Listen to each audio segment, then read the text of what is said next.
कुछ दिन पहले एक ट्विटर पे ट्रेंड चलाया गया था जिसमें अ, ये लिखा गया था कि गो बैक एनआरआई, और जो था फेमस यूट्यूबर ध्रुव राठी के लिए।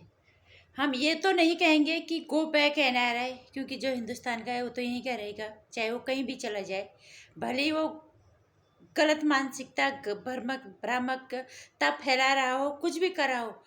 गो बैक तो हम नहीं बोल सकते, लेकिन हम सतर्क रह सकते हैं, हम सजग रह सकते हैं। सब आजकल पढ़े लिखे सबके हाथ में मोबाइल फ़ोन है, सब सोशल मीडिया साइट पे कहीं ना कहीं है। इसलिए हम ये तो नहीं कहेंगे, लेकिन सतर्क रहना, जागरूक रहना ये बहुत ज़रूरी हो गया ऐसे लोगों से। नमस्कार हिंदुस्तान, जय भारत, जय हिंद, जय श्री राम। सबसे पहले तो आज दुर्गा जयंती, रामनवमी और रामचरित मानस जयंती की सभी देशवासियों को हार्दिक शुभकामनाएं, बधाई। अब बात करें गो बैक एनआरआई पे क्यों हो रही है, गो बैक एनआरआई क्यों बोला जा रहा है। सभी को पता है आम आदमी पार्टी के सारे नेता अंदर हैं, बहुत सारे लोगों को आग लगी हुई है इस पे। हमें भी एक बार के लिए लगा था कि इनको ऐसे मतलब अंदर क्यों कर दिया गया, या इनके पास सबूत नहीं मिल रहे, क्योंकि हमें भी ऊपर ऊपर ही जानकारी मिल रही थी। हम इतना इसमें इंटरेस्ट नहीं ले रहे थे, क्योंकि राजनीति से अब एक तरह से घिन आने लग गई है। लेकिन फिर भी सोचते हैं थोड़ा बहुत अगर हो सकता है कहीं पे कोशिश तो करें बोलने की। ध्रुव राठी बहुत अच्छा वक्ता है, बहुत अच्छा बोलता है, अच्छी चीज़ों को सर्च करता है, लेकिन जो उसके अंदर है ना, जो एक्स्ट्रा स्मार्टनेस जो इंडियंस के अंदर हमेशा से रही है, जिनकी वजह से हमने गुलामी के दंशों को झेला है, कई दफ़े हमारा देश इतनी जब भी मुश्किलों में आया है, ये उन्हीं मानसिकता वालों में से है। इसमें कोई दो राय नहीं कि ध्रुव राठी बहुत अच्छा दिमाग वाला है, बहुत अच्छा सोचता है, लेकिन वही है ना, उन्हीं लोगों में आता है जिन लोगों की वजह से हमें देश को इतने दफ़े हमें गुलामी बनाने। हम क्यों नहीं कहेंगे कि ये देश के को गलत रास्ते ले जा रहा है। इससे हमें गो बैक तो हम नहीं कह सकते कि तू जा, सिर्फ इतना जरूर कह सकते हैं कि सतर्क हो जाओ, सजग हो जाओ। आजकल सब पढ़े लिखे हैं, और जो नहीं भी हैं तो सबके हाथ में मोबाइल फ़ोन है। कोशिश करो लोगों को अवेयर करने की, जगाने की। ध्रुव राठी कहता है मेरा 1 करोड़ से भी ज़्यादा के सब्सक्राइबर हैं, 1 करोड़ से ज़्यादा के हैं फॉलोअर, सब्सक्राइबर हर सोशल नेटवर्किंग साइट पे। तो अगर एक बंदा भी 100 को जगाएगा, 100 लोगों को जगाएगा तो काम हो जाएगा। मकसद है सिर्फ भारतीय जनता पार्टी की सरकार को बाहर निकालना। ध्रुव राठी कहता है मैं एजेंडा नहीं चलाता।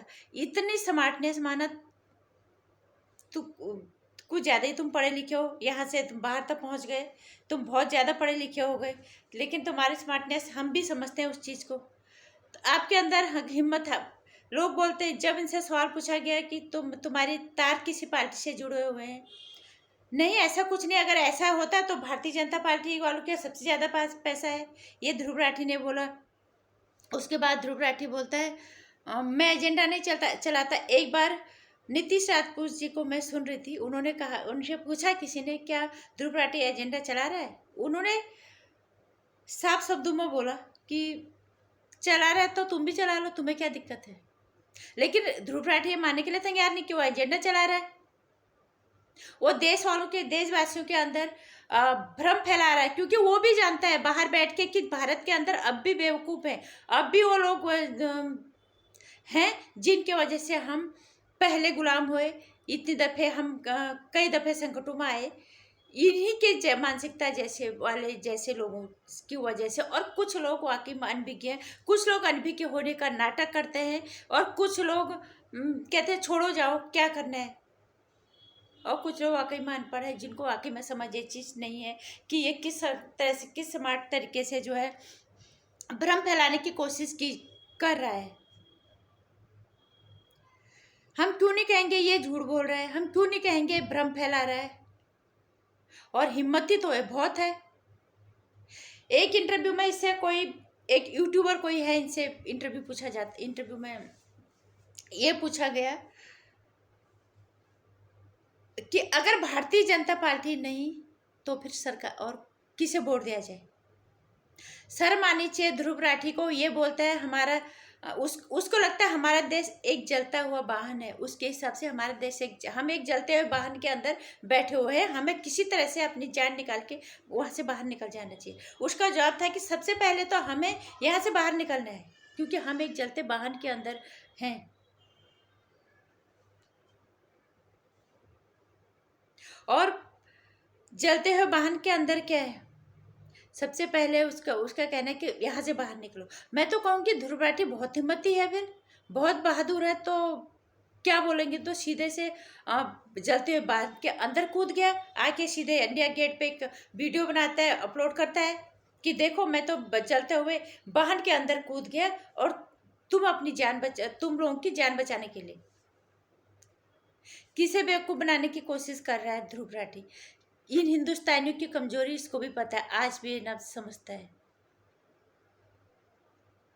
नहीं तो ये ध्रुव राठी क्यों नहीं कहता है, अगर इतना ईमानदार है कि राहुल गांधी को अब इतने चुनाव हारने के बाद अब पीछे हट जाना चाहिए। अगर इसके अंदर सच्ची में देशभक्त है तो कोई ऐसे नेता को खड़ा करे जो वाकई में हमारे देश के सत्ता पक्ष के सामने एक मजबूत विपक्ष दे पाए, क्योंकि हमारे देश को मजबूत विपक्ष की सख्त जरूरत है। हम देश के सच में राष्ट्रभक्त, हम चाहते हैं कि हमारा देश सही राह पे चले। हम भारतीय जनता पार्टी के समर्थक हैं, हम खुलेआम कह रहे हैं, हम भारतीय जनता पार्टी के समर्थक हैं। इतना भरोसा हर चीज़ पे अभी हमें भारतीय जनता पार्टी पे और कहीं नहीं है। लेकिन हम एजेंडा नहीं चलाते कि हम नहीं कहेंगे। जो गलत है हम उस पर भी बोलेंगे। इलेक्ट्रल बॉन्ड पे मैंने वीडियो डाला है क्योंकि ये गलत था। क्या ध्रुव राठी को इतनी हिम्मत है? क्या वो बोल पा रहा है? झूठ पे झूठ बोल रहा है और लोगों को भरमाने के काम कर रहा है। सबका रोना रो रहा है वो कि इसको जेल डाल दिया, उसको जेल डाल दिया। हम एक तरफ कह रहा है हमारा देश तानाशाही की तरफ बढ़ रहा है, दूसरी तरफ कह रहा है हम जलती हुई एक वाहन के अंदर बैठे हुए हैं। किस बुद्धि का है ये ध्रुव राठी? और सबसे पहली बात, जिस कानून की बात कर रहा है ध्रुव राठी और ये सारे लोग कि बड़े नेताओं को गिरफ्तार कर लिया गया है, तो ये जो कानून पास हुआ है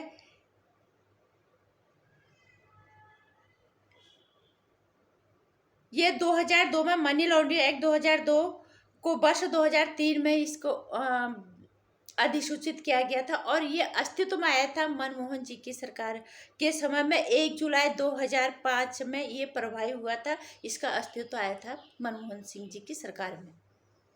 और ये वही कानून बनाया गया था जिसमें ईडी को सारे अधिकार दिए गए थे और उन्हीं अधिकारों के तहत जो है अरविंद केजरीवाल जी, चाहे सोरेन है, चाहे इनके बड़े नेता जितने भी हैं, इनको इसी कानून के तहत ईडी ने गिरफ्तार किया है।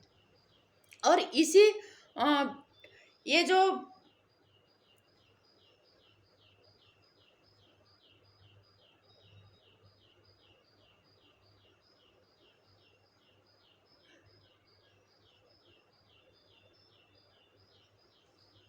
इस कानून के संशोधन के लिए 2022 में याचिका दर्ज की थी कोर्ट में याचिकाकर्ताओं ने, लेकिन विपक्षी दलों ने ही की थी, लेकिन वो खारिज कर दी गई। और ईडी के जो अधिकार थे वो जो के तो बनाए रखे, और जो कि जरूरी था। ये ज़्यादा दिनों की बात नहीं, लेकिन इससे पहले, इस 2000 से पहले से हम सुनते थे कि बड़े बड़े नेता जो हैं वो गिरफ्तार हो रहे हैं, बड़े बड़े नेता गिरफ्तार हो रहे हैं, और लेकिन वो छूट जा रहे हैं। इस कानून की सख्त जरूरत है और इसका हम समर्थन करेंगे। इसका समर्थन हर देशवासी को करना चाहिए। कानून सिर्फ गरीबों के लिए नहीं है, गरीबों के साथ तुम कुछ भी कर लेते हो। यही नेता जिन पे देश की जनता भरोसा करते हैं, देश की बागडोर इनके हाथों में देती है, आंख बंद करके चलो हम अपने कार्य में लग जाएंगे, ये देश संभालेंगे।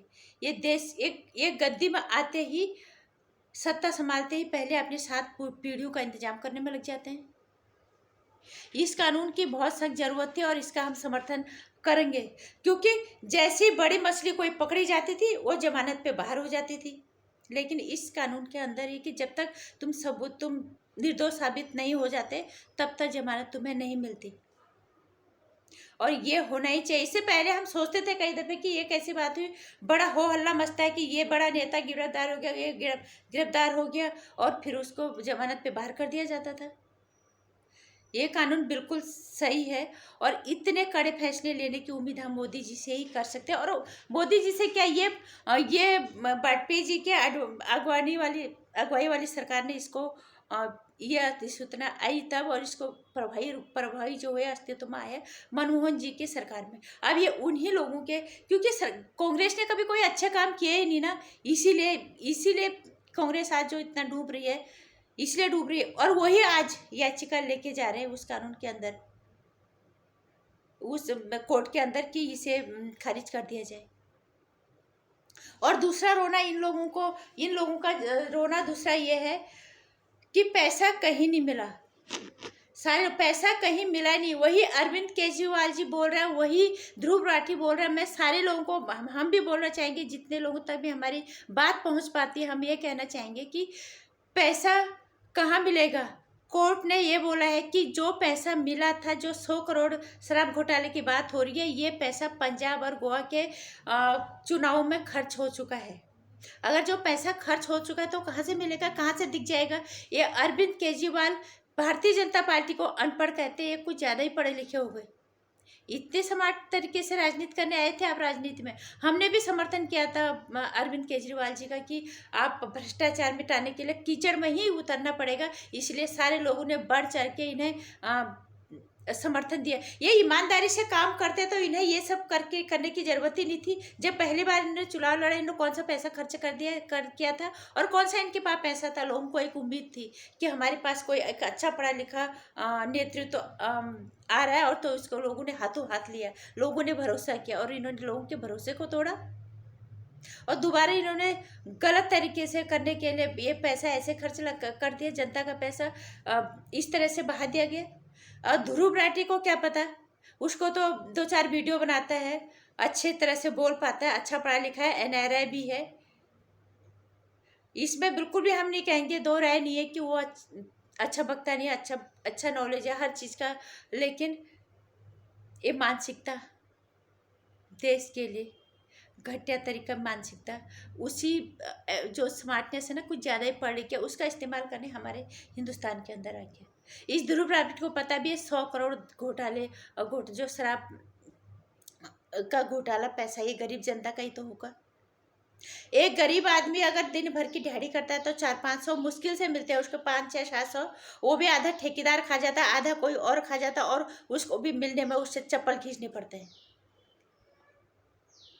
इस ध्रुव राठी को ये नहीं पता हुआ, शायद इसने ये कभी किया ही नहीं। हमारे कोई नेता रिश्तेदार नहीं है। ध्रुव राठी को मैं तब कहती कि ये बैलेंस, ये न्यूट्रल रहता है जब ये बराबर की बातें करता है। साफ दिख रहा है एक दूसरी पार्टियों को बचाने का एक काम कर रहा है, और फिर कहता है कि मैं एजेंडा नहीं चला रहा। इतनी स्मार्टनेस जिसे दिखाओ। मैं कहना चाहूँगी देश और देशवासियों को, तुम भी सोच सकते हो, तुम भी देख सकते हो। और कोई भी राष्ट्रीय, कोई भी पार्टी, राजनीतिक पार्टी, कोई नेता हमारा रिश्तेदार नहीं है। हम नेताओं को चुनते हैं, हम सरकार को चुनते हैं अपने देश की सुरक्षा के लिए, अपने विकास के लिए। ये कुछ अच्छा करेंगे, अच्छे लोगों के हाथ में हम सत्ता देंगे, और हम अपने काम संभालेंगे, ये देश संभालेंगे। और ये देश को ये संभालते हैं कि अपने साथी पीढ़ियों का ये इंतजाम करके बैठते हैं। ध्रुव राठी और कुछ नहीं, ये सिर्फ एजेंडा चला रहा है। ये सिर्फ, मैं कहूँगी, ये सिर्फ भरमाने के काम कर रहा है लोगों को। तो लोगों को सतर्क हो जाने चाहिए। और जो इसने बोला कि मैं देश की तुलना, हमारे देश की तुलना ध्रुव राठी ने एक जलते हुए वाहन के साथ कर दी।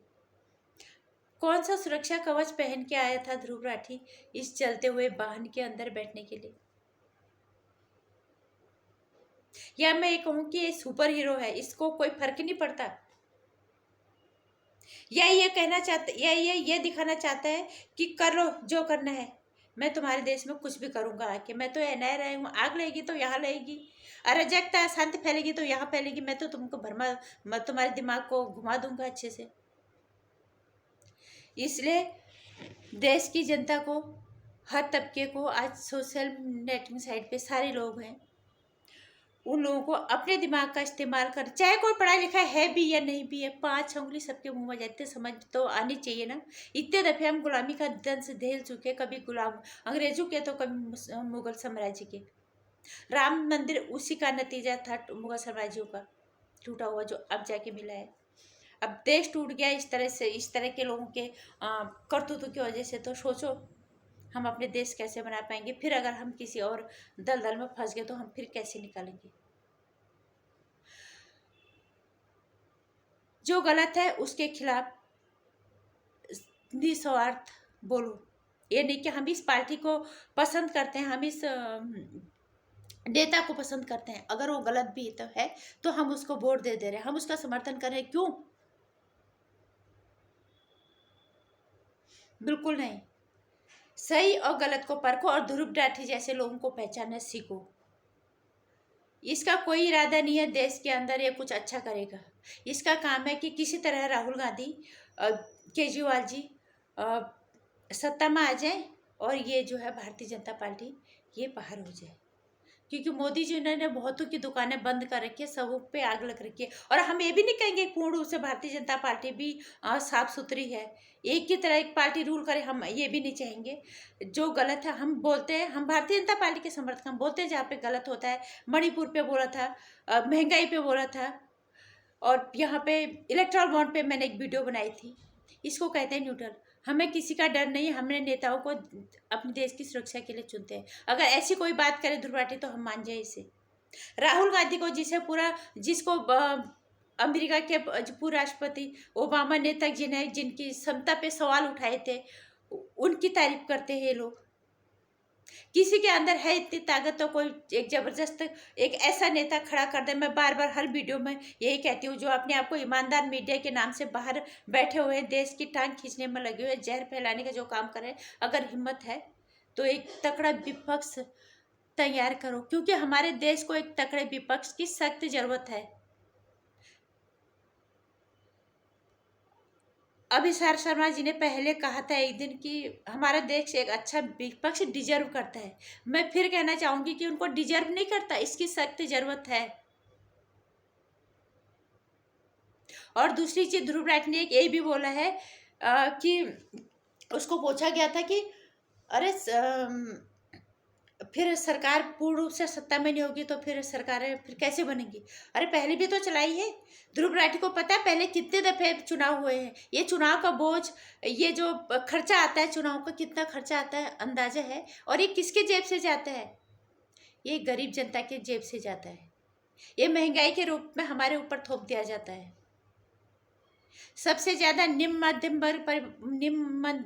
मध्यम वर्ग और निचला दर्जा गरीब वो मरता है। इस ध्रुव राठी को ये पता है ये खर्चा, ये चुनाव का खर्चा ये दे देगा कि भारतीय जनता पार्टी को तुम बाहर निकालो, किसी को भी ले आओ, कैसे भी जोड़ तोड़ के सरकार बनाएंगे, फिर नहीं चलेगी, फिर चुनाव करेंगे, नहीं चलेगी, फिर चुनाव करेंगे। वो अरे ध्रुव राठी तो बहुत स्मार्ट निकला। भ्रम फैलाना बंद करो। अगर सच में देशभक्त हो तो सही बात करो, सही चीज़ों को लोगों को सामने करो, सच में लोगों को जागरूक करो। जो गलत है उसको गलत बोलो, जो सही है उसका सही बोलो। हमें साफ तौर से दिख रहा है कि तुम्हें भारतीय जनता पार्टी को किसी भी हालत में तुम्हें मोदी जी को बाहर फेंकना है। तुम्हारा एक ही मकसद है। और इस मकसद को अगर कोई भारतवासी सच में राष्ट्रभक्त होगा, पहले तो तुम जैसे लोगों को तुम्हारी औकात बताएगी कि ताकि तुम दोबारा इस तरह से भ्रम हमारे देश में ना फैला पाओ। अगर हिंदुस्तानियों ने पिछले जो भी इन्होंने भुगता है उससे अगर सबक लेंगे, चाहे हमने कितनी भी गुलामी का दर्ज देगा, कोई परेशानी हमने दूसरे देशों से भोगा, इनके जैसे लोग ही थे। अगर लोगों को अक्ल आएगी तो इनके जैसे लोगों से जागरूक हो जाएंगे, नहीं होंगे तो फिर हम उसी राह में बढ़ेंगे गुलामी की। ठीक है। एक तरफ तो ये बोलता है कि हमारा देश तानाशाही की तरफ बढ़ रहा है, और दूसरी तरफ ये बढ़ता है हम जलते हुए वाहन के अंदर बैठे हुए हैं तो हम अपनी जान बचाने की पहले सोचेंगे। इस तरह से भरमाना बंद कर दो लोगों को। ठीक है। और फिर यही हिंदुस्तानी ना ऐसा सोचेंगे ना सीधे, दोबारा फिर सोचोगे ही नहीं, फिर वहाँ आके इंडिया गेट पे आके फिर वीडियो डालोगे अपना जो एक रौब दिखाए सुपर हीरो वाला, वो फिर नहीं दिखा पाओगे, शायद फिर कभी हिंदुस्तान आ भी नहीं पाओगे। इसलिए हम ऐसा कहना नहीं चाहते। तुम्हारी पूर्वजों की धरती है, तुम यहीं से हो, तुम कहीं भी जाओ, तरक्की करो, बहुत बहुत आगे बढ़ो, लेकिन हमारे देश में इस तरह से लोगों को भरमाना बंद कर दो, भ्रम फैलाना बंद कर दो, लोगों को भड़काना बंद कर दो। अगर सच में देशभक्त हो तो सही तरह से सही चीज़ें लोगों के सामने रखो। और ये जो कानून है ये बिल्कुल सही है, ये गलत कहीं से भी नहीं है। जो जो सच में राष्ट्रभक्त होगा वो इस कानून का समर्थन करेगा। और अगर आपका दिमाग सही है तो कोर्ट ने कहा है कि ये पैसा खर्च हो चुका है, तो ये पैसा कहाँ से मिलेगा। और अगर ऐसा होता है, और सबसे पहले तो केजरीवाल जी ने लोगों के भरोसे को बहुत बुरी तरह से तोड़ा है, बहुत बुरी तरह से। एक आम आदमी जो हमारे बीच से उठ के गया, लोगों ने छप्पर फाड़ के प्यार दिए, और उन्होंने क्या किया इस प्यार के साथ। इस पे बोला, इस पे नहीं बोला, सिर्फ एक ही पार्टी के पीछे पड़ा हुआ है, और फिर बोलता है कि मैं एजेंडा नहीं चला रहा। इसीलिए हम कहना चाहेंगे देश की जनता को, ऐसे लोगों से सतर्क रहो। ऐसे लोग थे जिनकी वजह से हमने कई दफे गुलामी के दस के झेले, हमारा देश संकटों में आया। ऐसे लोगों को ऐसा सबक सिखाओ कि ये दोबारा पलट के आने की कोशिश भी नहीं करेंगे। आएंगे अपने घर शराफत से आएंगे, हमारे देश के अंदर दखल करने की हिम्मत नहीं करेंगे। जय हिंद, जय भारत, वंदे मातरम, सत्यमेव जयते। जय श्री राम। एक बार सभी को रामनवमी की, दुर्गा नवमी की, रामचंद्र मानस की ढेरों शुभकामनाएं। भगवान आपकी सारी मनोकामनाएं पूर्ण करे और देशवासियों को सद्बुद्धि दे, सही राह पे चलने की राह दिखाएं, कृपा बनाए रखें।